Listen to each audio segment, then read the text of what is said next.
19 বছরে আন্তর্জাতিক ওয়ানডে ক্রিকেটের ইতি টেনেছেন মুশফিকুর রহিম। বুধবার রাতে নিজের ফেসবুকে পেজের মাধ্যমে এই ঘোষণা দিয়েছেন। অভিজ্ঞ এই ক্রিকেটারের কথাতে স্পষ্ট বোঝা গেছে অনেকটা অভিমানে এমন ঘোষণা দিয়েছেন। সাম্প্রতিক সময়ে ওয়ানডে ফরম্যাটে ধারাবাহিকভাবে ব্যর্থ হচ্ছিলেন। এই ব্যর্থতায় তীব্র সমালোচনার মুখে পড়েছিলেন তিনি, যা ভালোভাবে নেননি মুশফিকুরের স্ত্রী জান্নাতুল কেফায়েত মন্ডি।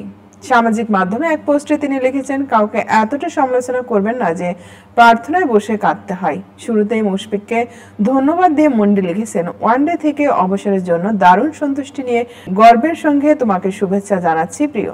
দারুণ ওয়ানডে ক্যারিয়ার ছিল তোমার, আলহামদুলিল্লাহ। তোমাকে দেখেছি নিজে সন্তুষ্ট না হওয়া পর্যন্ত কঠোর পরিশ্রম করতে, ভাঙা পাঁজর নিয়ে খেলতে এবং গুরুত্বপূর্ণ ম্যাচের জন্য একসঙ্গে 20টি পেইন কিলার নিয়েও খেলতে।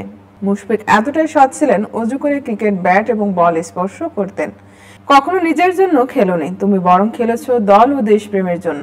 অজু না করে কখনো ব্যাট ও বল স্পর্শ করতো না।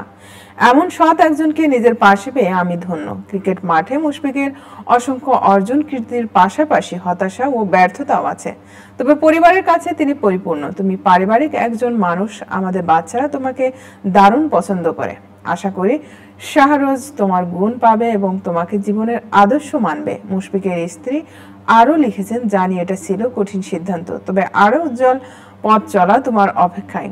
আমাদের জন্য এখনো পর্যন্ত যা করেছো, আমাদের পরিবার তাতে সবটুকু তৃপ্ত এবং এতটুকুই সন্তুষ্ট।